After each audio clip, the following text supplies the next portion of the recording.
July 4th is when Americans celebrate our independence from an autocratic regime. Is this White House celebrating Independence Day by, well, capitulating to an autocratic regime?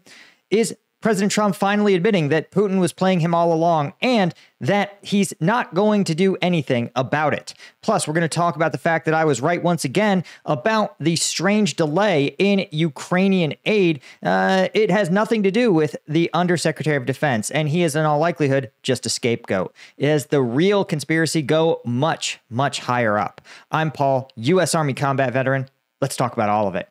Okay, so this is a crazy clip that I've vetted is indeed weird or true and also weird. But it's President Trump admitting after his phone call with Putin. Disappointed with the conversation I had today with President Putin because I don't think he's there. I don't think he's there. And I'm very disappointed. Well, it's not, I'm just saying I don't think he's looking to stop. And that's too bad. Disappointed now, this with the is crazy because this is an admission from President Trump that, yes, Vladimir Putin has no intention of stopping the war, which is wild because it means, first off, that Vladimir Putin was systematically lying to the president, that Volodymyr Zelensky was, in fact, always honest with President Trump, that Vladimir Putin was simply playing him along, and that President Trump appears to be totally nonchalant about it. Like, this is somebody who has gone after almost anyone who's slighted him in any way. Literally, celebrities making edgy Instagram posts have gotten more pushback from the president, who literally goes, I'm disappointed. I'm just a sad guy. Poor, I really thought Vladimir Putin was gonna do a piece. And it's completely absurd. Not only was Putin not interested, calling President Trump saying, yeah, dude, I was never gonna end the war. We're gonna conquer Ukraine, and then we're gonna conquer everyone else in NATO because we can. But more troubling is that just literally minutes after hanging up the phone with President Trump, Russia launched a massive strike on Kiev. This is one of the largest of the entire war. A huge volley of Shahed drones hitting Kiev. In fact, here is a picture of the Kiev skyline. Now, I'm going to get demonetized just for showing this because YouTube's terms of service ensure that you, the viewer, have no chance of actually understanding what's going on in the real world. And this is what happens, right? This is a direct function of the fact that the president just seems to be like, well, I guess Vladimir Putin didn't want to stop. Well, did my best, guys. Good luck out there, right? And again, imagine this was your home. And at the rate that, well, dictators seem to get to do whatever they want with the president, that seems to be genuinely the case. Now, the absurdity, of course, is that for the president, it's not enough that to do nothing, right? Doing nothing is actually probably something that would have offended Vladimir Putin because, as you guys know, Congress still has a final tranche of aid that has been approved, mandated, in fact, constitutionally required that the White House dispense to Ukraine. This includes critically needed Patriot missile batteries, right? You may note that some of those burning buildings could have been rendered not burning had the cruise missiles that were fired at it been intercepted. So, the fact is the need is critical, and the White House has simply decided to stop providing that aid. And their explanation makes literally no sense. But in fact, almost nothing about this weird pause in aid makes sense. But I think the critical message here that Putin is trying to send to Ukraine is to say, listen, I have so much control over the American government that I will literally call the American president, tell him that I'm going to be continuing the war and he better not do anything about it. And then he will suspend your air defenses and I will strike your country at will. The message is it's a message for the Ukrainian people and the Ukrainian government to say, listen, your protector has abandoned you and your only route to survival is through complete capitulation, right? It's the version of Independence Day where the aliens literally just sandblast every country's leadership and say, listen, there's only one way out, and it's capitulation. So, but before we break down the absolute insanity that is this delay of the, again, constitutionally required distribution of aid to Ukraine, I wanted to mention two things. The first is Strike Gum is having a July 4th sale. You guys are crazy if you're not taking advantage of it, because you guys know these sales don't come up every day, right? The July 4th sale is an additional 20% off on all orders. Basically, if you order a 5-pack or more with promo code LetFreedomRing, just go to strikegum.com. That's where it's available, and enter your promo code. Get your 20% off, dudes, right? You'd be crazy not to. Why would you not, right? But also important is that we can also show that in the United States of America, unlike a lot of countries, the White House doesn't get to decide what America is or isn't, and what America believes or doesn't believe, right? So that's why I've partnered with Ukraine Adops. We're raising a huge tranche of probably one of our biggest solo fundraisers for Ukrainian units who are currently going toe-to-toe against the most advanced Russian fiber optic drones. And to protect themselves from these advanced unjammable drones, of course, they need their own recon drones to find where the Russian teams launch them from, mobility to improve, to reduce their exposure to the drones, and of course, lots and lots of camouflage netting. And so if you want to help these guys out, of course, they'll hook you up with patches, signed unit flags, all sorts of different stuff. Great rewards that really mean a lot to the units, right? And the real thing, though, is that every time Ukraine gets this sort of aid, it sends a message both to Putin. You guys can see in the comments, the Russian trolls always active, so you know somebody in Russia actually watches this channel. Hi, guys, don't get pushed out a window.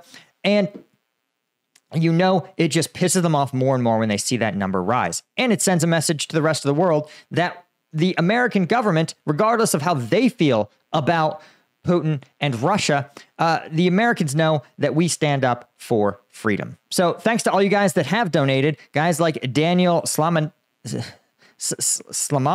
again, getting hooked up with a patch. Emil throwing up, maybe that's a lot of kroner. I don't actually know. And of course, Mike, as an American, I stand with Ukraine, even though my government does it. Shout out to Mike, who even knows how much he donated, but he donated twice. And that's an alpha move. In fact, all you guys, Stuart, right? 416, you will not be left alone. Jacob, I don't even know what currency that is, but it looks like a lot. Thank you to everyone involved. Sam Nichols, every dollar I donate puts the Russian economy weaker. The U.S. citizens will not forget Ukraine. These guys understand. These are donations from today, though, right? That should tell you about what it means to be an American. When we're celebrating our Independence Day, huge numbers of us actually sit down and say, you know what? Ukraine deserves the same independence from tyranny that we have. So again, to me, that's the best of America. And I'm going to throw the link in the description. If you guys can help out, right? We really appreciate it. Okay. So this is a more interesting fact. Now, we talked yesterday about this mysterious pause in Ukraine's assistance package. And the fact is that it was attributed to a deputy undersecretary of defense for policy, which is kind of weird because that's not really in his wheelhouse. It was sort of not quite something that he even had the authority to do, but also in everything I could read about his stances, he seemed like someone who would actually support aid to Ukraine, right? Particularly given its current state, given that the majority of aid is provided by the EU and that the US provides a small number of highly specialized capabilities that Europe just can't do. And that is an unbelievably effective way to check what he views as the greatest threats to the country, which is, of course, Russia and China, right? In a multipolar world, you have to be prepared to counterbalance the big dogs. You can't get caught up in tiny, petty regional wars, Iran, right? So what I find interesting is that they said, actually, it was this guy who put the kibosh on this Ukraine aid, but it didn't make any sense, both logistically and as far as beliefs. And I said, there's something else going on here. And I was right. You can see here that now the reporting is that actually it was the Secretary of Defense, Pete Hegseth, who paused Ukraine weapons, despite the Pentagon already finding aid wouldn't hurt U.S. readiness. And this is also sort of a bizarre story because the cover for why this pause happened, they said, was because of the U.S. wanted to make sure its stockpiles weren't getting too low. But this doesn't make any sense for a couple of reasons. The first is if you've ever served in the U.S. military for any length of time, you know that there is no organization on planet Earth more obsessed with counting and inventorying what it has than the DoD. There's no friggin' chance that there is that the DoD is like, wait, we forgot to count all our Patriot missiles. No chance that's happened, guys. I've never believed anything less.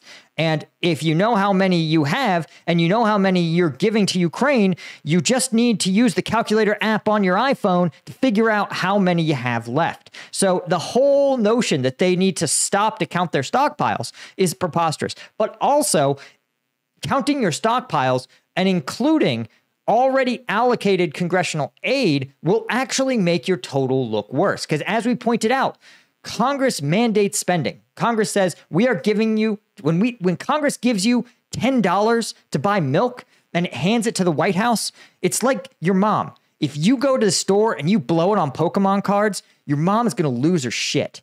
And the reason is because the Constitution says Congress decides how we spend money. And so that means not just handing the White House money and saying, buy whatever you want. No, it hands the White House money and says, this is for milk. And if you spend it on Pokemon cards, so help me God, we're going to impeach you. And so the fact is that this money was already allocated to Congress. Congress said, you will send Ukraine these Patriot missile batteries, these Stinger missiles, these GMLRS systems. This is what this money is for. Don't spend it on Pokemon cards. You can't spend on Pokemon cards, and you can't pocket it. Just like if you pocketed mom's money, you still would get in trouble. That's how spending works for the White House and Congress. And so for the U.S. military to pause this aid, say, listen, those missiles have to go out. Congress, it is literally a crime if they don't go to Ukraine because Congress has told us to do this. We're going to stop and count them in our existing total and then try to figure out how many we have. It's absurd. It doesn't make any sense. Counting actually would be easier if you dispersed the last of the aid package and then looked around and counted what you have. And so this whole story doesn't make any fucking sense. And the reason I'm so bothered by it is because, one, again, the timing is perfect. It hurts Ukraine in exactly the way Russia needs, to the hour, to the week, to the day that Russia needs it. And that's what's so friggin' weird about this. And it was done, again, without permission from Congress. And as we know, Trump already had his worst crisis in his first term was his impeachment for doing exactly this, for adding conditions, pausing allocated Ukraine aid in order to extract political concessions. You may recall that actually Trump already has extracted political concessions. Remember, Ukraine was basically coerced to sign a minerals deal in which the U.S. was going to be extracting huge portions of Ukraine's natural resources. And in exchange, they not only have gotten nothing, but they've actually had the U.S. abandon them. This is, of course, this is, of course, exactly what every single contractor who's ever worked for President Trump as a real estate guru has said he does. So the fact that Ukraine didn't think this is how he was going to behave is pretty telling. And the Europeans seem to be seeing this and are like, yeah, this is exactly how he operates. It's one of the reasons why Europe has ramped up its own defense spending, something that, frankly, I support, right? I don't love the way he went about it, but boy, I can't argue with the results. Now, the problem is, of course, that the president remains completely disconnected from reality. In fact, this was tweeted on his account, celebrating July 4th, of course, saying Trump was right about everything. It's a picture of him hugging and kissing the American flag, which is frankly pretty cringe. Trump was right about everything. Remember, Trump said he was going to end the war in 24 hours. He said he was going to end the war before it started. He said Vladimir Putin was interested in peace.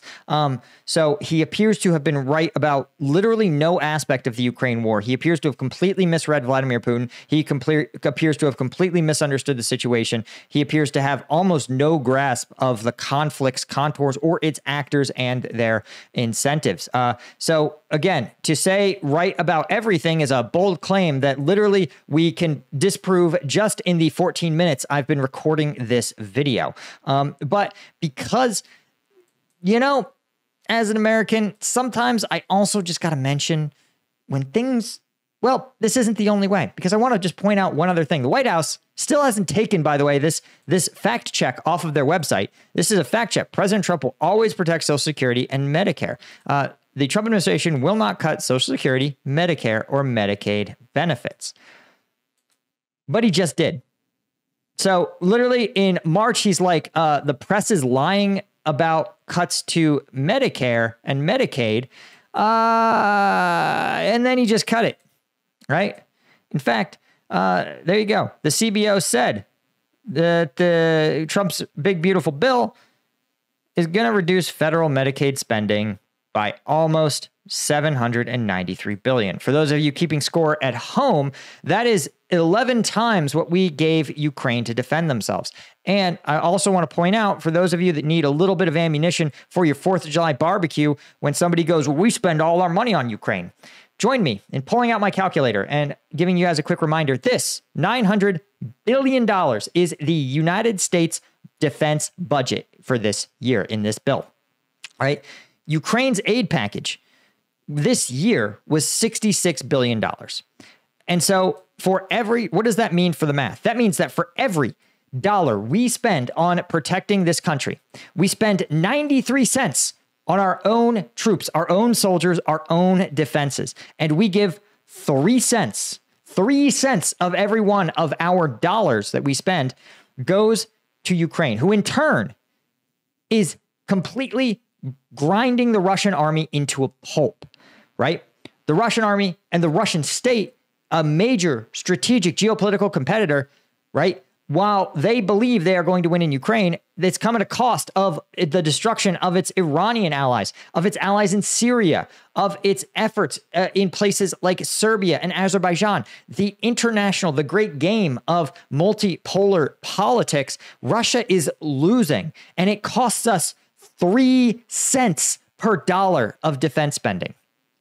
So next time somebody goes, we spend all our money on Ukraine, just remind them. We somehow found we can literally spend just 10% of what we've cut, making sure poor people don't accidentally get healthcare in this country. God forbid you see a fucking doctor in the richest country on earth. And of course, for those 3, we also forget from that the literal decimation of one of the armies and economies of a major U.S. rival, a country whose express stance is the destruction of the West in order to create a rising, resurgent imperial Russia. Anyway, guys, that's all I had. Hit that subscribe button. Thanks to Peter Fucci, Dan M, Petraturo, Henry Russi, Radis Guy, Call Chris Rossi, AL90, Sergey Nchenko, D. Stewart, James Porsche, B. Hammerling, and all of our Lieutenant tier members. I couldn't do it without you guys. Hope you guys enjoyed yesterday's Combat Vet News video, and I'll catch you guys in the next one. Cheers.